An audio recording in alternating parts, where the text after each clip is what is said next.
کبھی ایسا لگا ہے کہ نماز بس ایک عادت بن کر رہ گئی ہے؟ جسم تو رکوع اور سجدے میں ہوتا ہے، لیکن دل اور دماغ وہ تو کہیں اور ہی گھوم رہے ہوتے ہیں۔ آج ہم اسی پر بات کرنے والے ہیں کہ کیسے نماز کو صرف ایک رسم سے نکال کر ایک گہرے روحانی تعلق میں بدلا جائے۔ دیکھیں، قرآن ایک کامیاب مومن کی سب سے پہلی نشانی کیا بتاتا ہے؟ نماز میں خشوع، یعنی عاجزی اور پوری توجہ کا ہونا۔ تو سوال یہ اٹھتا ہے کہ یہ خشوع آخر ہے کیا، اور اسے حاصل کیسے کیا جا سکتا ہے؟ تو چلیں اس مسئلے کی جڑ تک پہنچتے ہیں، جسے ہم مشینی نماز کہہ سکتے ہیں۔ یہ ہے کیا، اور ہم میں سے کتنے لوگ انجانے میں شاید روزانہ یہی کر رہے ہیں؟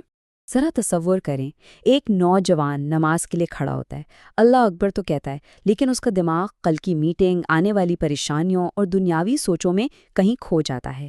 جسم تو سارے کام کر رہا ہے، رکوع، سجدہ، سب کچھ، لیکن دل اس عبادت میں حاضر ہی نہیں ہے۔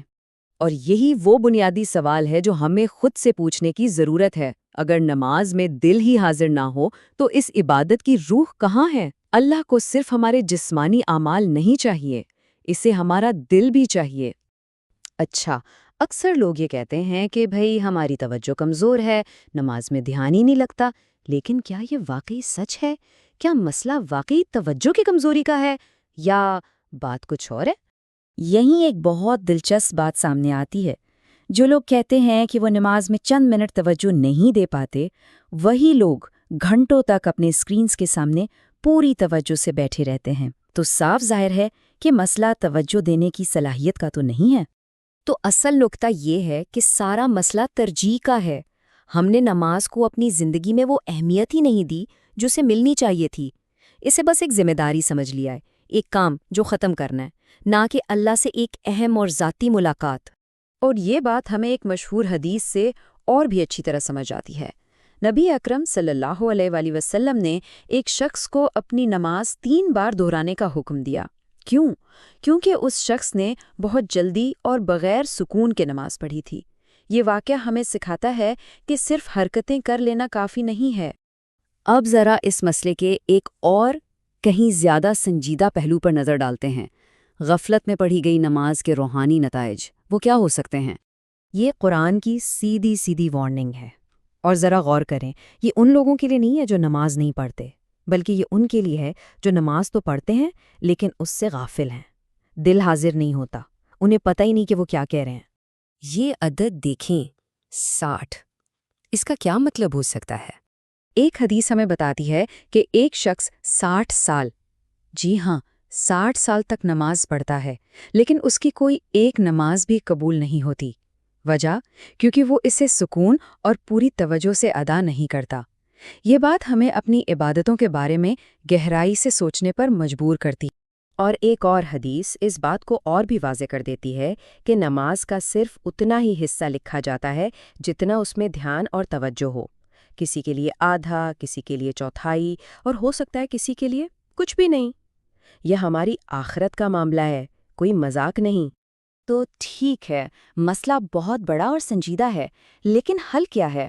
مایوس ہونے کی ضرورت نہیں۔ آئیے خشوع اور توجہ حاصل کرنے کے لیے کچھ عملی اقدامات پر نظر ڈالتے ہیں۔ یہ 6 ایسے قدم ہیں جو ہماری نماز میں انقلاب لا سکتے ہیں۔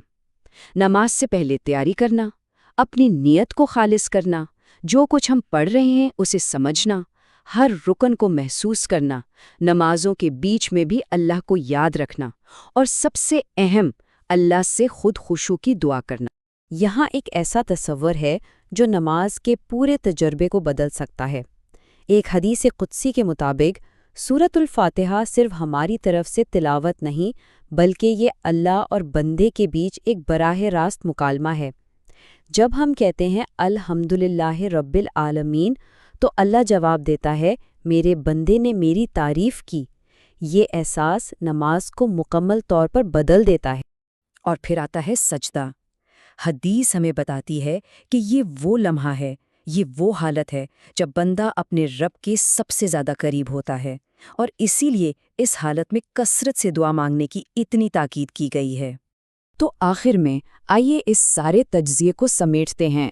نماز کو ایک بوجھ سمجھنے کے بجائے اسے سکون اور اللہ سے ملاقات کا ایک قیمتی، ایک خوبصورت موقع سمجھنا چاہیے۔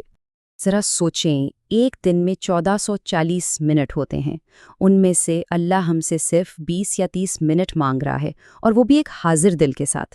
کیا یہ واقعی بہت زیادہ ہے؟ اور آخر میں یہ ایک ایسا سوال جو شاید سب کچھ بدل دے۔ اگر کسی کو یہ معلوم ہو کہ اس کی اگلی نماز زندگی کی آخری نماز ہو سکتی ہے تو وہ اسے کیسے ادا کرے گا؟ کیا تب بھی کوئی جلدی کرے گا یا غفلت برتے گا؟ اور آخر میں نبی اکرم صلی اللہ علیہ وسلم کا یہ فرمان، یہ ہمارے لیے حتمی مقصد ہے۔ انہوں نے نماز کو بوجھ نہیں بلکہ راحت، سکون اور اپنی آنکھوں کی ٹھنڈک قرار دیا۔ اللہ ہم سب کو اپنی نمازوں میں یہی کیفیت عطا فرمائے، آمین۔